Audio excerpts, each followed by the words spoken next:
इसके पिछले भाग में आप लोगों ने सुना था कि परशुराम जी ने किया श्री राम जी की जय जयकार। अब आज सुनिए श्री राम जानकी का भव्य मंडप।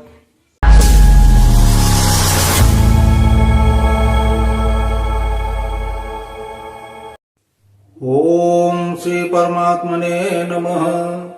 आज आप लोगों के समक्ष बालकांड का दोहा नंबर 286 से 288 तक प्रस्तुत किया जा रहा है। चाल बिरदो संभारी, हरहु नाथ मम संकट भारी। अति गह गहे बाजने बाजे, सबहि मनोहर मंगल साजे। जोथ जोथ मिले सुमुखे सुनैनी, करहि गान कल कोकिल बयनी। सुख विदेह कर बरनी न जाई, जन्म दरिद्र मनहु निधि पाई। विगत त्रास भैसिय सुखारी, जनु विधुदय चकोर कुमारी। जनक केन कौशिक कहीं प्रणामा, प्रभु प्रसाद धनु भंजेउ रामा। मोहि कृत कृत्य केन दोह भाई, अब जो उचित सो कहिय गोसाई। कह मुनि सुनो नरनाथ प्रवीणा, रहा विबाहु चाप याधीना। टूटत ही धनु भयउ विबाहु, सुर नग नर नाग विदित सब काहू। दीन दयाल बिरदो संभारी, हरहु नाथ मम संकट भारी। तदपि जाय तुम करहु अब, जथा वंश व्यवहारु। बोझ विप्र कुल वृद्ध गुरु, वेद विदित आचारु। दीन दयाल बिरदो संभारी, हरहु नाथ मम संकट भारी। दूत अवध पुर पठवहु जाई, आनहि नृप दशरथ ही बोलाई। मुदित राउ कहि भले ही कृपाला, पठे दूत बोली तेहि काला। बहुरी महाजन सकल बुलाए, आई सबनी सादर सिर नाए। हाट बाट मंदिर सुरबासा, नगर समार हो चारे हो पासा। चले निज निज गृह आए, पुनि परिचारक बोली पठाए। रचहु विचित्र वितान बनाए, सिर धरि बचन चले सचुपाए। पठे बोली गुनी तिन्ह नाना, जे बितान विधि कुशल सुजाना। विधि बंदी तिन कीन्ह आरंभा, बिरचे कनक कदली के खंबा।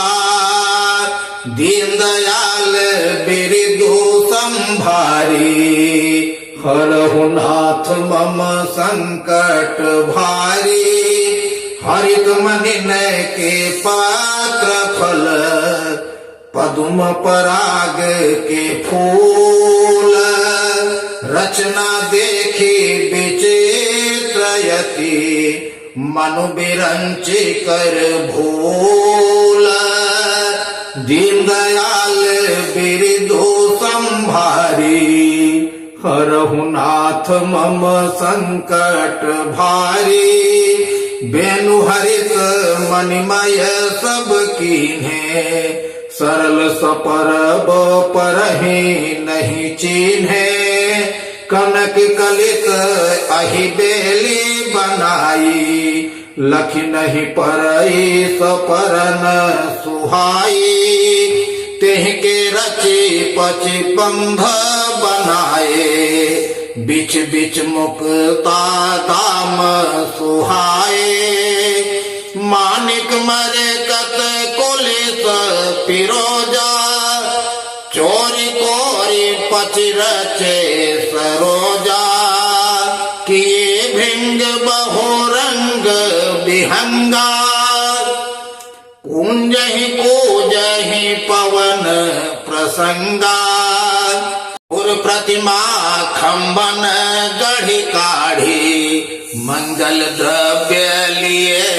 सब ठाढ़ी, चौके भांति अनेक पुराई, सिंधुर मणिमय सहज सुहाई, दीन दयाल बिरदु संभारी, हरहु नाथ मम संकट भारी, सौरभ पल्लव सुभाग सुठी, किए नील मणि कोरी, हेम बौर मरकत धवरी, लसत पाट मय डोरी, दीन दयाल बिरदु संभारी, हरहु नाथ मम संकट भारी। बोलिए सियावर रामचंद्र की जय। इसके पिछले भाग में आप लोगों ने सुना था कि परशुराम जी ने किया था प्रभु श्री राम जी की जय जयकार। अब आज सुनिए प्रभु श्री राम जी का भव्य मंडप। आप सभी भक्तों को मेरा नमन। गोस्वामी तुलसीदास जी द्वारा रचित चौपाइयों का अर्थ इस प्रकार है। गोस्वामी कहते हैं कि जब परशुराम जी वन में तप करने के लिए चले गए तो नगर के सारे लोग खुश, चारों तरफ बाजे बजने लगे। वहां की स्त्रियां जो हैं खुश होके झुंड का झुंड बना के गीत गाने लगी। जनक जी इतना प्रसन्न हो गए, इतना खुश हो गए कि जैसे कोई कहीं से खजाना मिल गया हो। सीता जी इतना प्रसन्न थी, इतना खुश थी कि जैसे उदय होते चंद्रमा को चकोर की कन्या देखती है, खुश हो जाती है, उसी तरह सीता जी खुश थी, प्रसन्न।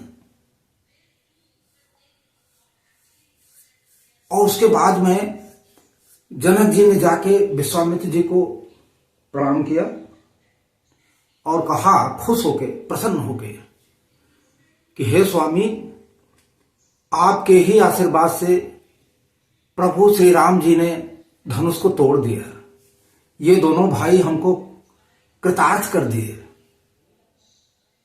अब आगे जो उचित हो उसको बताइए, उसको कहिए, उसी तरह हम सारे काम को करेंगे। तो विश्वामित्र जी ने कहा, हे चतुर राजा, वैसे तो धनुष टूटने पे ही विवाह का वो था, और धनुष टूटा तो विवाह हो गया है। यह बात देवता, मनुष्य, नाग सभी लोग जानते हैं कि प्रभु का विवाह हो गया। लेकिन अब आप के यहां कुल में जैसा व्यवहार होता है वैसा कीजिए। आप जाइए अपने बुजुर्ग लोगों से, कुल के ब्राह्मणों से, गुरुओं से पूछ लीजिए, जांच लीजिए, समझ लीजिए, उसके बाद वैसा व्यवहार, कुल आचार कीजिए, उसमें कोई बुराई नहीं है। और एक काम और कीजिए कि दूत भेज दीजिए अयोध्या, और जाके दशरथ जी को बुला लाना। तो जनक जी ने कहा कि ठीक है, उनसे सिर नवाए, उनकी आज्ञा लेके और गए, और तुरंत दूतों को भेज दिए अयोध्या। दूत अयोध्या गए राजा दशरथ को बताने के लिए कि ऐसी ऐसी बात हो गई, अब आप चलिए वहां। फिर उन्होंने क्या किया कि अपने नगर के जो महाजन लोग थे उनको बुलाए और उनको बुला के कहे कि अब आप लोग जाके चौराहे, गली, घर जितने हैं, एक एक जितने देवालय हैं हमारे, सबको सुंदर अच्छी तरह सजाओ, बढ़िया फर्स्ट क्लास। तो वो लोग जो है महाजन लोग राजा को प्रणाम करके और गए अपने अपने काम को करने लगे। फिर राजा ने नौकरों को बुलाया, नौकरों को बुला के कहे कि अब आप लोग जाइए और सुंदर विचित्र सुंदर सा मंडप बनवाइए। नौकर लोग राजा को सिर झुका के और गए तो चतुर कारीगरों को ढूंढे जो कि कुशल, मंडप बनाने में कुशलता थी उनकी। उनको बुलाए, बुलाने के बाद में बताए कि आप लोग मंडप का निर्माण कीजिए। तो चतुर कुशल कारीगर थे ही, वो लोग आए और ब्रह्मा जी को प्रणाम करके कार्य को आरंभ कर दिया। तो वो लोग क्या किए कि सबसे पहले सोने का, केले का खंभा जो होता है ना, उस तरह बनाए, सोने का केले का खंभा बनाए और हरी हरी मड़ियों से उसका पत्ता बनाए, माणिक का फूल बनाए, जो कि ब्रह्मा जी भी देख के ललचा गए।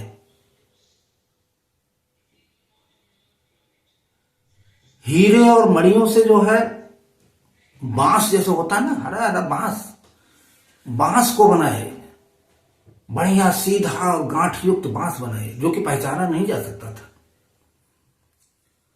सोने की पान के पत्ते की लता बनाए, ऐसा था कि पहचान भी नहीं सकते थे कि सोने का है या पान का नहीं है। उसी में से, उसी लता में से निकाल के रस्सियां बनाए, रस्सियों में हीरे मोती जवाहरात जो है वो सब जो है नड़ नड़ के झालरों की तरह लगा दिए। हीरा, पन्ना और माड़ी, इस तीनों को मिला के कई रंगों के कमल बनाए, सफेद, हरा, लाल, फिरोजी रंग के कमल बनाए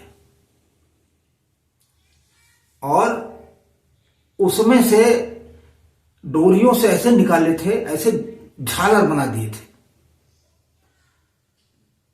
केले के खंभे में देवताओं की मूर्ति बना दी जो कि मंगल द्रव्य लिए खड़ी थी और झालरों में जो है वो पक्षियों का वो बना दिए पन्ने से, जो कि हवा के समान से लटक रही थी, चहचहा रहे थे। ऐसा मंडप तो कहीं किसी ने देखा नहीं होगा।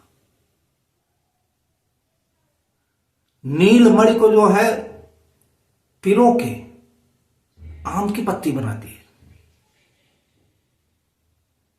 सोने को उसमें बौर लगा दिए और उसमें पन्ने के जो है फल जैसे सुशोभित हो रहा है।